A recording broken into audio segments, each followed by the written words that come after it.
tuning in to the Postmodern Realities podcast, brought to you by the Christian Research Institute and the Christian Research Journal. I'm Melanie Cogdill, managing editor of the Christian Research Journal.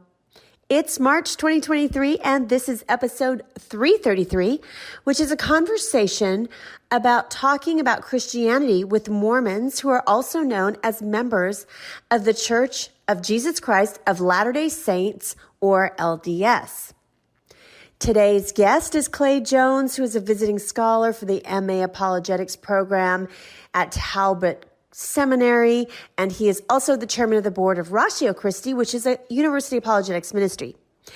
Clay has written an online exclusive effective evangelism feature article for the Christian Research Journal, and his article is called A Question Mormons Can't Answer. Now, for our newer listeners, our effective evangelism column really is a very practical advice column, and we have our authors with experience in witnessing to adherents of a particular non-Christian or maybe unorthodox belief system or group share their knowledge and wisdom on approaches to breaking through the barriers that Christians commonly encounter with that group when discussing Christianity and how it differs from that group's beliefs.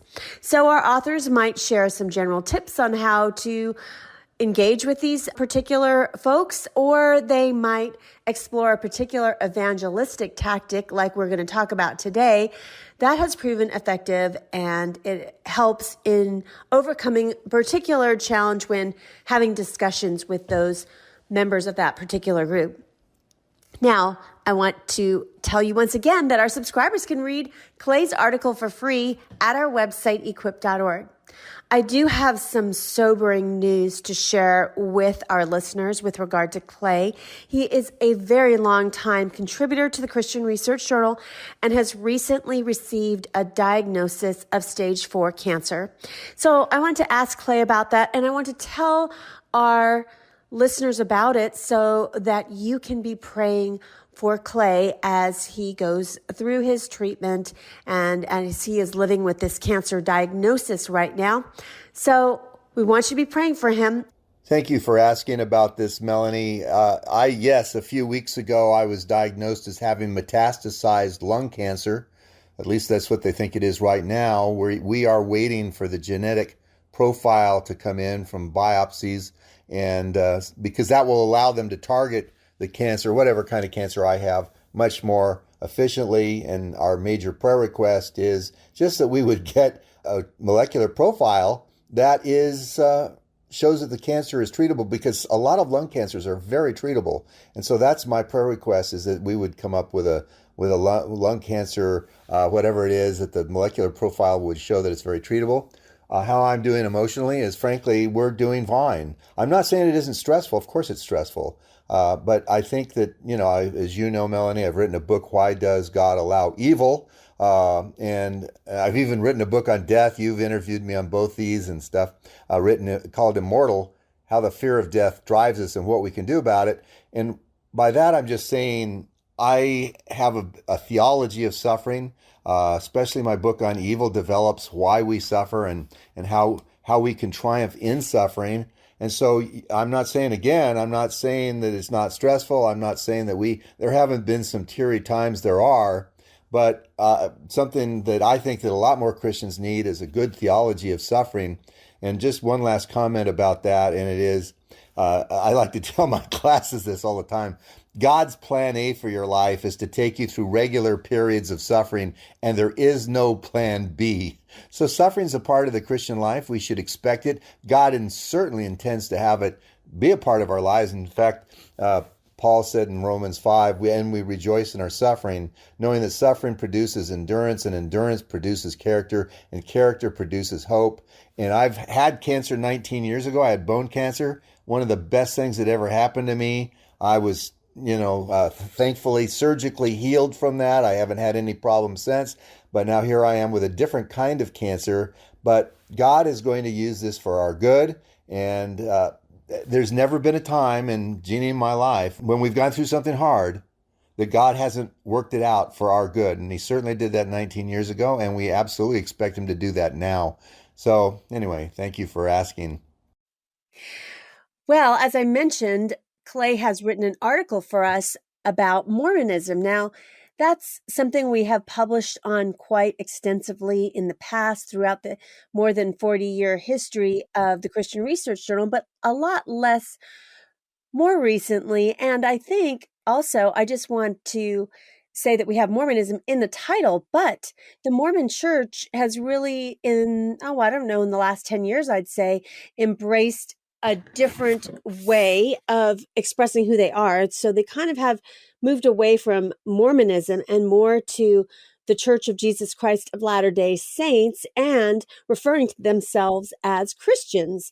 So some people might be newer to apologetics that listen to this podcast or have stumbled on this podcast because of some of the cultural apologetics that we do. And this is more classical apologetics in religion.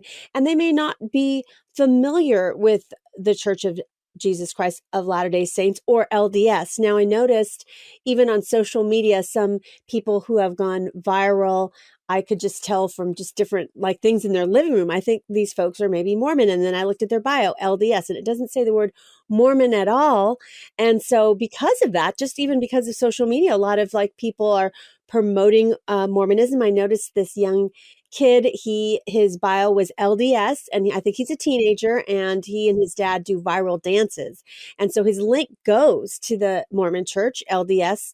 And so why don't you tell our listeners what is LDS in a nutshell? Because again, some people who are not religious might be stumbling across his TikTok and then seeing, oh, what's this? This looks interesting. This guy's clean cut and he seems like he's a Christian. Yeah, exactly. Well, of course, the Latter-day Saints started when Joseph Smith, really began when Joseph Smith was 15, and that's in 1820. He said that two personages who he later described as God the Father and Jesus Christ appeared to him. Then just 3 years later, so he was by the way, he was only 15 with that first one. 3 years later, he said that he was visited by an angel who directed him to a buried book of golden plates inscribed with the Judeo-Christian history of an ancient American civilization. In 1830, then Smith published an English translation of these plates called the Book of Mormon. And that year, he organized the Church of Christ, calling it a restoration of the early Christian church. And members of the church were later called Latter-day Saints or Mormons. And then in 1838, Smith announced the name of the church, renaming it as the Church of Jesus Christ of Latter-day Saints. And so that's what happened here. But as we're going to talk about soon, they are very, very different than what evangelical Christianity would say is a Christian. So you were talking about Joseph Smith, and just so our listeners know, that is the person who founded the Mormon Church. And I want to ask you next about their particular religious books, because another way that people might have encountered Mormons, LDS, is that they might have received a doorbell ring or a knock on the door from people who are members of the Mormon Church, usually young men who come and talk to you about Mormonism. And so they will say that they hold to the Bible, but they also hold to other books. And one of those books that I want to ask you about is called the Book of Mormon. Now, some of our listeners might have heard about the Book of Mormon without realizing what it is exactly because of the very successful Broadway play called the Book of Mormon. So what are the Mormon scriptures, and are they related to the Bible? Well, yeah, kind of. I mean, of course, they believe the first Mormon scripture is the Bible. And so obviously you're going to have, if you recognize the Bible as being inspired as Mormons do, then they're going to consider the other books, of course, to be related to the Bible. I went to the LDS website because I thought, let's just see how they describe the Book of Mormon themselves. And this is how you find it if you go to the LDS's own website. It says the Book of Mormon is a volume of Holy Scripture comparable to the Bible. It's a record of God's dealing with ancient inhabitants of the Americas and contains the fullness of the everlasting gospel. It's interesting because as they go on and they say the book was written by ancient prophets, by a spirit of prophecy and revelation. Their words were written on gold plates. And the record gives an account. This is what's interesting. The record gives an account of two great civilizations. One came from Jerusalem in 600 BC and afterwards separated into two nations known as Nephites and Lamanites. The other came much earlier when the Lord confounded the tongues of the Tower of Babel. And this group, known as the Jaredites, after thousands of years, all were destroyed except the Lamanites, and they are among the ancestors of the American Indians. Now, what's interesting about that, and the reason I wanted to read that, it's succinct. That's one reason. But the other reason I wanted to point out is notice they're saying these, the Lamanites anyway, lived in the United States. But we have no archaeological evidence whatsoever of them. None, not any at all. And I think that's interesting. And so there's the Book of Mormon, then there's Doctrine and Covenants. And the Doctrine and Covenants, it's interesting, is written by Joseph Smith Jr. And the Mormon Church, the LDS Church, says that it's a collection of divine revelations and inspired declarations by Joseph Smith Jr. or the first prophet, and others who were issued some of his successors in the presidency. Others were issued, I should say, through some of his successors in the presidency. In other words, some presidents in the Mormon Church, since Joseph Smith Jr. passed away, are able to have given things that are considered scripture. The last one's the Pearl of Great Price. And they put it as it's a selection of choice materials touching significant aspects of faith and doctrine. And I think that's about, these items were translated and produced by the prophet Joseph Smith, and most were published in the church periodicals of his day. One of the reasons, by the way, I like quoting what, if you say, well, what do the Mormons think about their own book? And that's what Mormons are saying about their own inspired scripture. And I do think that there is a possibility that our listeners would come across a Book of Mormon, even if they're not religious, because I was just in the last few weeks staying in a Marriott hotel, and right next to the Bible, there was a Book of Mormon. So it's, there is opportunity for maybe some of our listeners or people that they know to come across a Book of Mormon, even if they do not know a Mormon, just because you can find them in a Marriott hotel, for example. Well, I just wanted to ask you then, in light of that, because you just mentioned that there's no archaeological evidence for some of the claims of, ancient Americas that's in the Book of Mormon. So what are some of the other major differences between people who are LDS and who are Christians and Christianity? What's the difference between Mormonism and Christianity? Is there a difference? There surely is a big difference. One is that they diminish the reliability of the Bible. And here's what Mormons believe about the reliability of the Bible, again, from their own website. See, somebody can't say, well, you misrepresented them. No, this is from their website. It says, we believe the Bible to be the Word of God as far as it is translated correctly.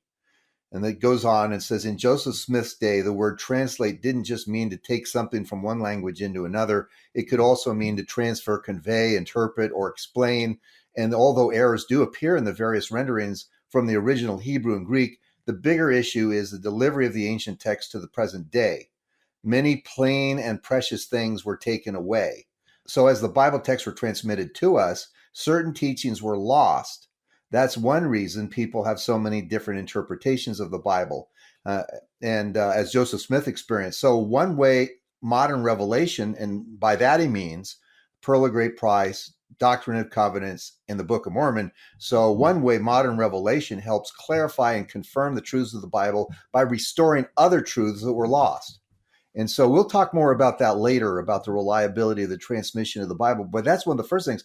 They don't think the Bible, it's reliable as long as it's been accurately transmitted. But how do you know whether it's been accurately transmitted? Well, the Book of Mormon and the Pearl of Great Price and Doctrine and Covenants tells you what it should say. Anyway, that's the first thing. The second thing, and this is one I think your listeners are going to really relate to, they believe there are many gods and that Mormon males will one day become gods. Joseph Smith put it this way: God himself was once as we are now and is an exalted man. We have imagined and supposed that God was God from all eternity. I will refute that idea. I will take away the veil so that you may see. Similarly, the prophet Lorenzo Snow put it, as God, man is, God once was. As God is, man may be. And one more quote, former President Spencer Kimball put it this way: Brethren, 225,000 of you are here tonight. I suppose 225,000 of you may become gods. There seems plenty of space out there in the universe, and the Lord has proved that he knows how to do it. Anyway, I think that's, obviously, Christians do not believe that there's thousands of gods. If anything, that sounds a lot more like, Hinduism. And because of that, one thing that is a distinctive of Christianity is that we hold to God being Trinitarian, which Mormons do not. Right, they don't indeed. But one of the things that just to point out, just give a couple of verses here. Deuteronomy 32:39 says, "See now that even I am He, and there's no God beside me." Isaiah 44:6 says, "I am the first and I am the last. Apart from me, there's no God." And I'll just give one more verse about this. In John 17:3, Jesus said, "And this is eternal life, that they know you, the only true God, and Jesus Christ whom you've sent." I've used that verse a lot with Jehovah's Witnesses, by the way, because if there's only one true God, it says the only true God. How do you get out of that? In other words, if you're going to call yourself a God, then you're in this rather sticky situation of going, well, then you must be a false God, because Jesus said only true God. But see, now again, that's where they go, well, that part wasn't accurately transmitted. So that's how they get out of it. And then the third doctrine that's really sad to me is they believe, as the Book of Mormon says, that by grace you are saved after all we can do. Wow. In other words, you better work really hard, because if you didn't do enough, then grace isn't there for you. You need to, it's saved after all we can do. Well, in other words, you're saved by your works, at least partially by your works.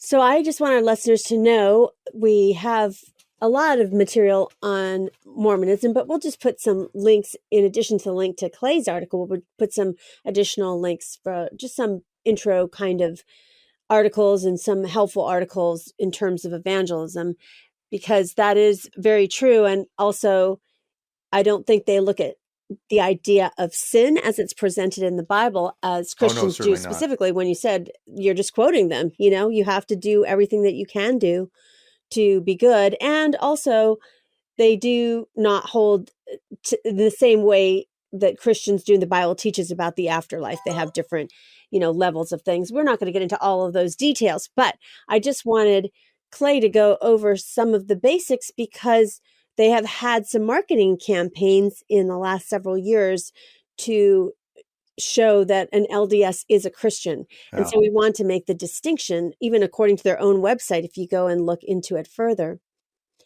I'm going to ask once again that you give us the gift of your time to go on and review and rate this podcast on Apple Podcasts, because that's the main platform where podcasts are rated and reviewed. And the last one we had was way back at the beginning of September 2022. So we've had a little bit of a long spell without reviews, and we really would appreciate it, because it's the best way, without any effort really, that the internet will recommend this podcast to other people. And so if you're a faithful listener and you haven't already done so, please go on over there. Now, of course, a starred rating is just great, but even better is a short sentence or two about why you like this podcast. And of course, just get the word out. Tell a friend, link your favorite, episodes on your social media accounts. We'd be very grateful. And you can always give us a tip for this podcast as well. If you go to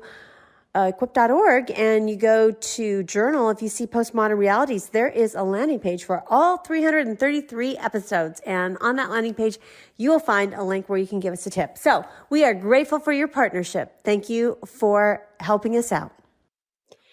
Now, I wanted to ask you about this, because you once said that you studied Mormonism, had an in-depth study of Mormonism, but that you're no longer, really keeping up with every little kind of new thing that they're doing, or just the details, the fine details of their faith and their doctrines. So we just talked about how, some of the differences, but is being really intimately familiar with all of Mormon doctrine or the LDS website, is that important as Christians engage with them? I don't think it is. And yeah, by the way, I was thinking about this. The person that really got me into this was Walter Martin, who, of course, was the founder of the Christian Research Institute. And I think I bugged Martin, uh, Dr. Martin, constantly. Here I was a teenager, and I was constantly asking him questions. But anyway, and so I was a teenager and young adult. I was really studying Mormonism, Jehovah's Witnesses, and stuff. But I found that that's no longer necessary to know about all these doctrines. For instance, because knowing about a lot of the doctrines, if you argue with a Mormon about it, that's not going to be enough to keep them from being a Mormon. They're not going to stop being a Mormon. For instance, it would be like, and I've debated Jehovah's Witnesses, and I've argued and debated with Mormons. It would be like arguing with a Jehovah's Witness about whether they should celebrate Christmas because they don't believe they should celebrate Christmas. But what do you get if you convince them that it's okay to celebrate Christmas? It's not very important. And so one of the things that I think that we need to do is learn what's the thing that's going to make the biggest difference in a Mormon's thought. What's the very biggest thing that's going to make a difference? And just stick with that. Don't get off into, whether or not Mormons are going to have many wives in the future or not is not very important. So anyway, so the first reason is I only want to hit them with the one thing that's really important. And honestly, there's another reason I don't do it, because it's honest to stay up with all of their doctrines is just too much work. Unless you're going to be a missionary to Mormons, and that's going to be your, avocation or vocation, it's too much work. And I'll give an example of this. I used to play chess a lot. I used to really enjoy the game. I don't play it anymore, but I used to. And I one day decided to start reading books on chess. And I found very quickly that when I would play the average, like my neighbor, nobody that's really played chess on any serious level, I would beat them pretty easily. But what I found out is in reading these books is chess masters will memorize basically the strengths and weaknesses and how every opening goes. And there's lots of different openings for chess. The Nimzo Indian is one. Another one, which is one that I decided to study, is Queen's Gambit. But the chess masters will study these many, many different openings and get them down so they see the weakness, because they don't have even these chess masters don't have the brain power to figure it out, by just on the spot. So what I decided to do is, as I thought, I'm never going to memorize all these openings. I've got a pretty good memory, but it's definitely not that good. So what I decided is to just memorize one of them. And I decided to memorize Queen's Gambit. And so whenever I got to play white, I always played Queen's Gambit, always, 100% of the time. And I found that I was able to beat the average, like I say, my neighbors or whatever, pretty easily if I was playing white, because I would open with Queen's Gambit and I knew how it worked. And it's a very powerful opening. But notice, so I only learned one opening. And I find that honestly, if Christians can learn one approach with the Mormons, one approach with the Jehovah's Witnesses. I have a blog entitled A Question Jehovah's Witnesses Can't Answer, by the way, at clayjones.net. There you go.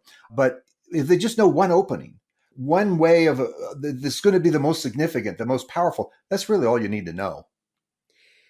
So from your article that you wrote for us that our subscribers can get to online, it's an online exclusive, I know that your present approach that you use with Mormons is from a missionary to Mormons. So why don't you describe that for our listeners?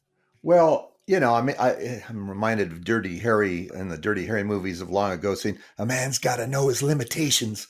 I never considered myself an expert on Mormons, but I was going to teach on Mormonism, LDS, whatever. And I decided, why don't I contact who's probably the greatest missionary to Mormons ever. The couple was Gerald and Sandra Tanner, who founded the Utah Lighthouse Ministry. And so I was very pleased. I thought, you know what? I'm going to ask Sandra Tanner, her husband had already passed away. I'm going to ask Sandra Tanner, what would she do? And so I said to her, what would you do if a Mormon came to your door? And now, no, of course, again, she's an expert. She's also, and I list her approach in what you're posting, Melanie. The site is there. The reference is there. The URL, there's the word that I needed, is there for her own post on this. But anyway, so I just thought, what would she do? And that's anyway. So that's where I came up with this. So, given that, how do you approach evangelism to someone who is LDS? Well, like I say, I got this from Sandra Tanner originally. But what I do is I'll say, why do you believe Mormonism's true? And that's an interesting question, because the Mormons then will reply with something like, oh, my life is better since I became a Mormon, and that's just wonderful. And I'll go, well, my life's better too, since I became a Christian. So I'll say, but so why do you think Mormonism is true? Oh, wow, we just send missionaries all over the world. And I'll go, well, we Christians send missionaries all over the world too. So why do you think Mormonism's true? And they'll go, well, we're really big on helping the family and helping families to get healthier and have a robust relationship. And I'll go, well, we Christians do that too. And so whatever they would give me, I could always respond to, well, we Christians do that too. And so then I keep pushing them. And once you push them on this, finally, they'll say something like this. Well, I prayed a prayer and asked God whether or not the Book of Mormon was inspired, or Joseph Smith's a prophet, or something like that. It doesn't have to be the exact words. And I got an inward witness. I got what in some of their documents they call a burning in the bosom. In other words, they got a personal revelation that Mormonism is true. Well, wow, that's a lot, right? Because if you've got a personal revelation from God himself that Mormonism is true, your arguments are going to fall flat to them all the time. Why? Because they got a personal revelation. And so, but then I would say to them, well, okay, fine. But that is subjective, completely subjective. I mean, Shirley MacLaine used to say, I don't know if she still does, but that she could fly around houses, over houses and buildings at night through astral projection. Muslims are blowing themselves up. They're so convinced that Islam is true. Boys sometimes and girls sometimes now think that they should be the opposite sex.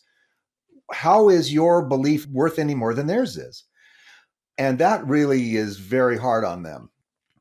So that's really interesting, because I think when someone from the LDS church, and you mentioned missionaries, so they do send out young kids like right out of college or right before college or right after college to be missionaries to different places. And there's some in, just your local town or whatever, they'll come to the door. Those are some of the questions that they'll ask Christians, like, how do you know it's true? Have you prayed about it?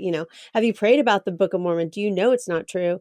So once you go through this line of reasoning, because they said, well, we do these things for the family, or, we send out missionaries, and, we have really live good lives. How do they usually answer you, once you've gone through all of that? Is there a way that you stump them at all? It's interesting because the response, I think every single time, and I used to have a radio program many years ago, and I had some, the president of I think, trying to remember if that's what they called him, of a local chapter on, the head of a local Mormon church on the radio with me. And I've gone in, Mormons put institutes of religion, usually near university campuses, and I've gone into a couple of those just looking to find Mormons to talk to them. And, I've talked to Mormons at my door too, of course, but their response universally is when you say, so you're saying that you don't trust the scripture when it comes to there only being one God, or that you're saved by grace alone through faith alone, and things like that. You're saying you don't trust them because of a personal subjective experience. Okay, here it is. 100% of the time they respond, that's all you have. And I say, well, no, that's not all I have. My faith is based on the evidence of Jesus being raised from the dead, that the first disciples walked with Jesus, they talked with Jesus, they ate with Jesus. Then they saw Jesus taken by the Romans well, first by the Jews and then given over to the Romans. And he was scourged, and then he was crucified. He died. He was buried. And then 3 days later, they saw this man Jesus alive again. And again, they talked with him and walked with him and ate with him. And they then began to give their lives for their belief. They saw Jesus raised from the dead. So that's what my faith is based on. My faith is based on the evidence that Jesus really was raised from the dead. That's interesting. Now, do they say, well, maybe that won't be accurate because of your translation of the Bible? I mean, how do they respond to the evidence for the resurrection of Jesus? It's really very, very bizarre. And if I encourage you, if you're listening to this, I really encourage, try this. And what you'll start finding is they will argue against the objective evidence for the resurrection of Jesus. They'll begin to express doubt. Well, we really can't. You can't trust the Bible's transmission.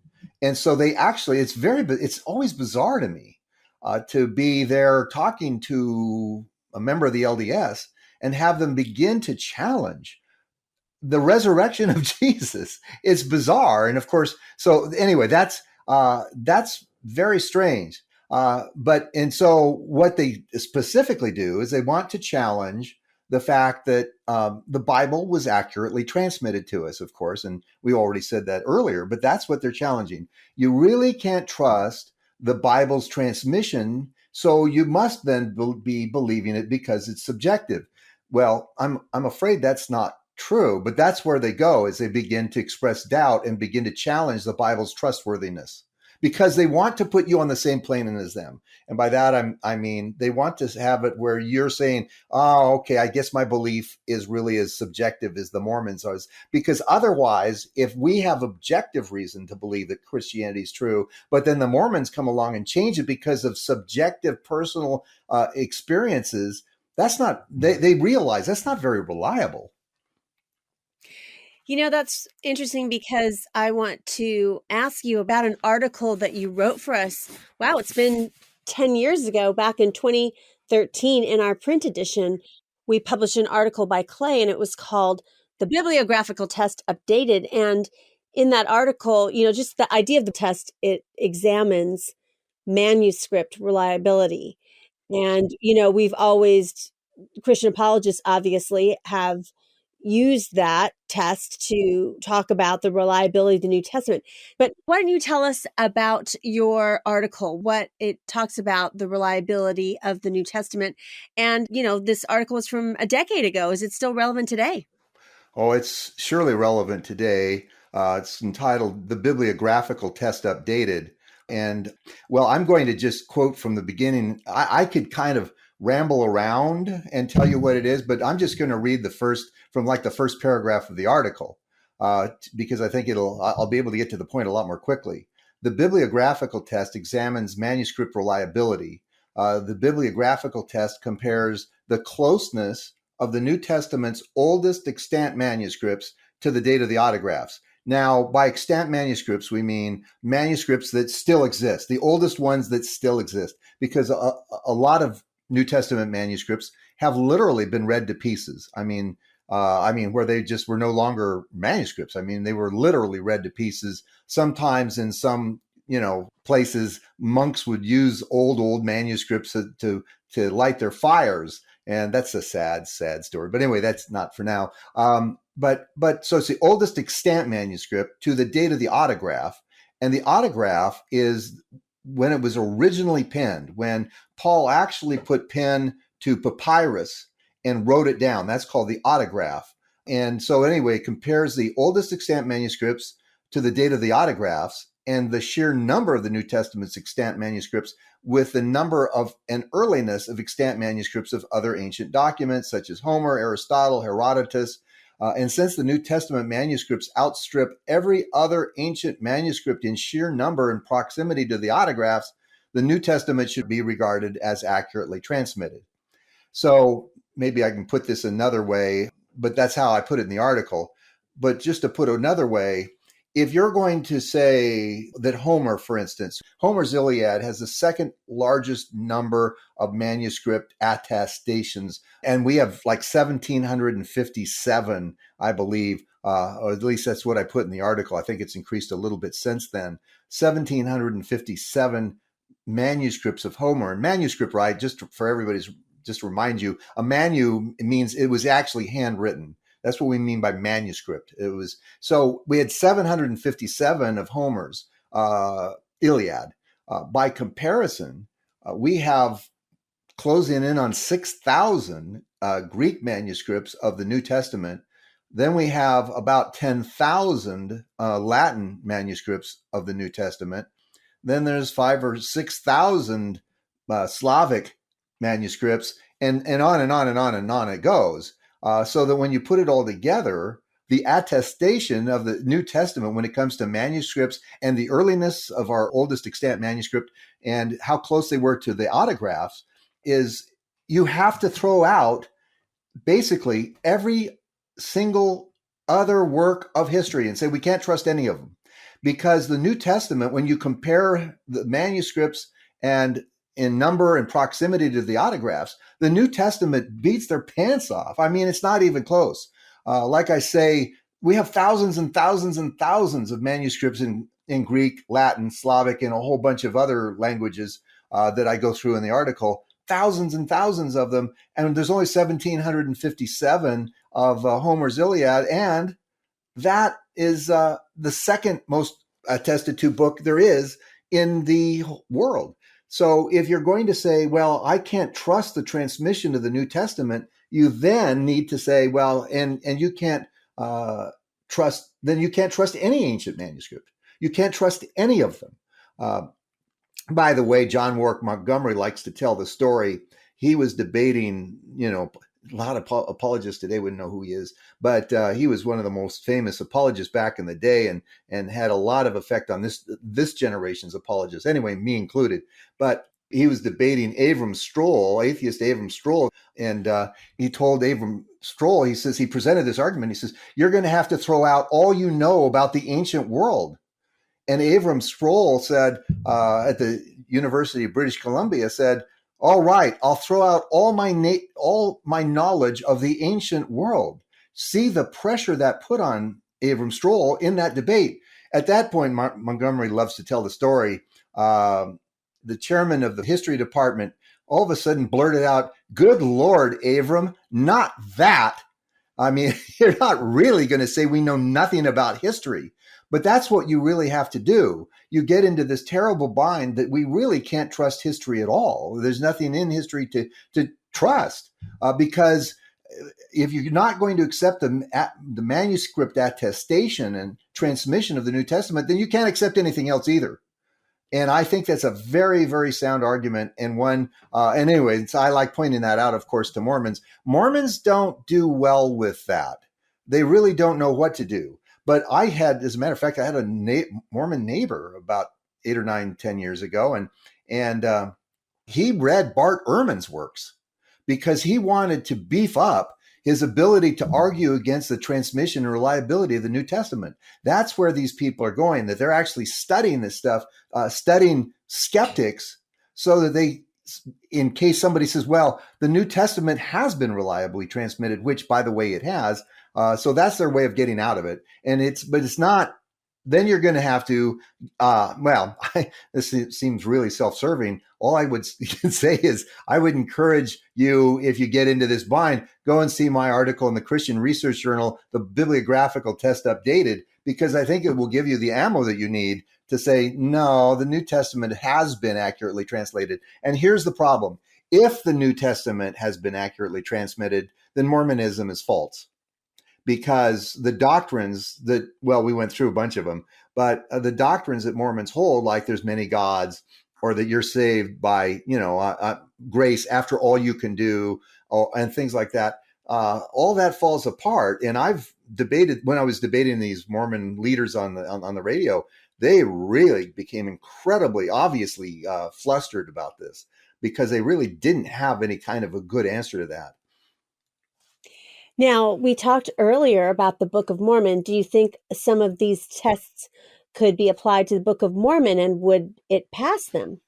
That's a good question. And the answer is, and this is something Gerald and Sandra Tanner put out a lot on this.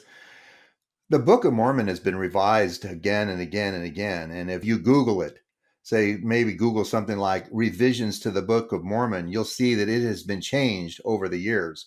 But also, one of the troubles with the Book of Mormon, and this is the same problem you have with Islam, is there's only one custodian really in charge of keeping the Book of Mormon safe. And that's, the LDS Church. They're the ones keeping charge of it. If they want to make a change, they can do that.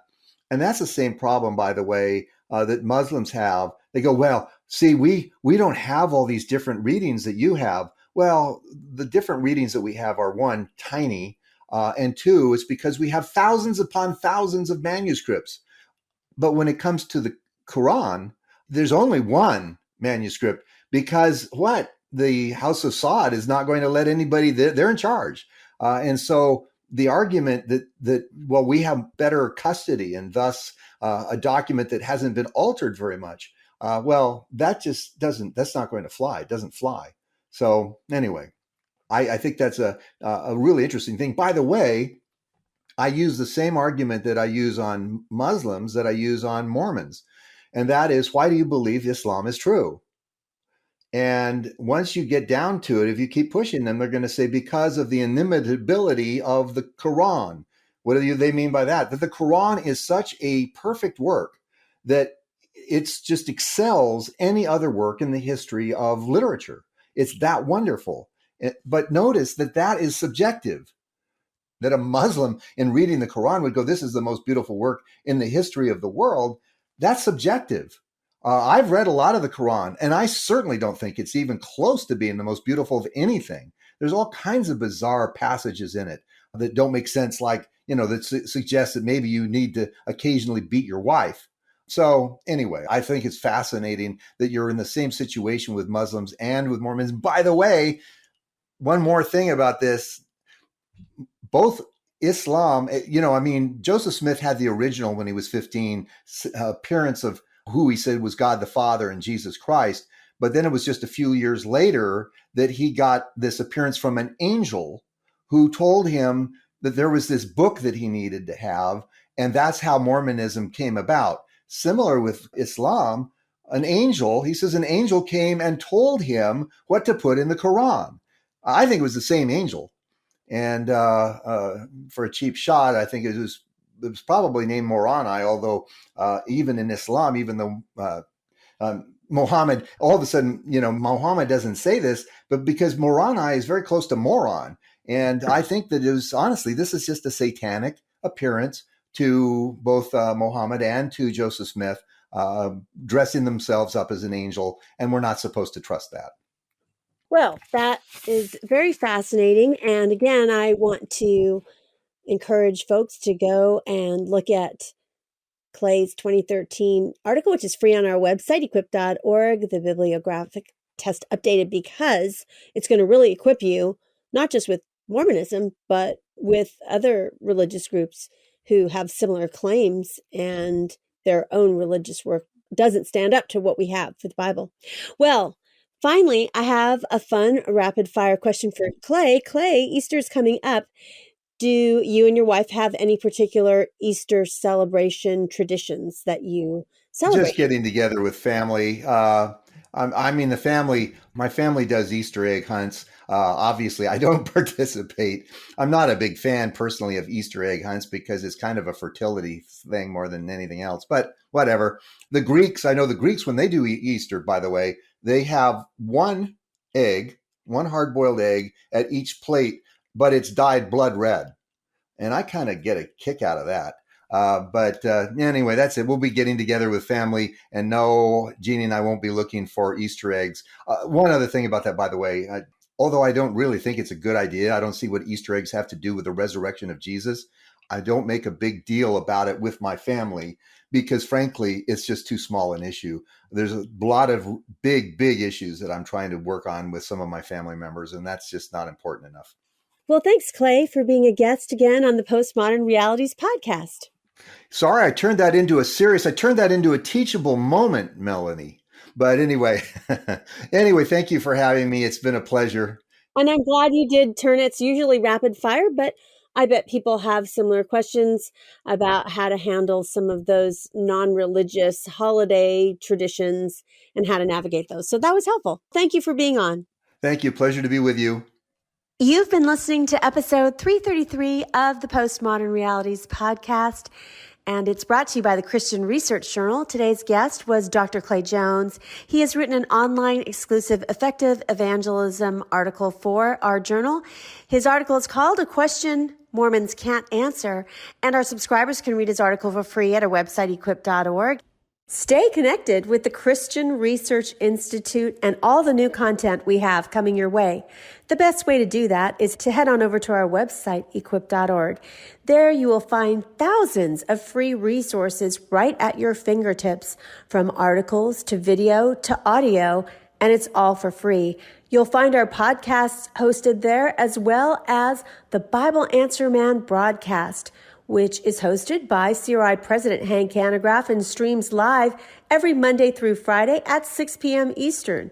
In addition, you don't want to miss out on subscribing to Hank Unplugged, which is the podcast of Hank Hanegraaff. And in that podcast, he has really in-depth, free-flowing, essential Christian conversations with some of the most interesting, informative, and inspirational people. And in addition, he has a new series on his podcast feed called Hank Unplugged Shorts, which Hank goes into the headlines in the mainstream media and refutes a lot of those cultural issues that we have in these short podcast episodes. And there's quite a few of them. You don't want to miss out on them. Now, if you want to find some of this at other places where it's all in one place, really subscribe to our YouTube channel. It's a great way to get all of our content there, our podcasts there, and different individual questions theologically that people have that Hank answers at our YouTube channel. Now, you might be thinking to yourself, I don't know how to subscribe to YouTube. I don't have a YouTube account. Well, actually, you might just have a YouTube account. If you have a Gmail address, you have a YouTube account. Just log into YouTube with your Gmail address and search for Bible Answer Man channel, and please become one of our subscribers.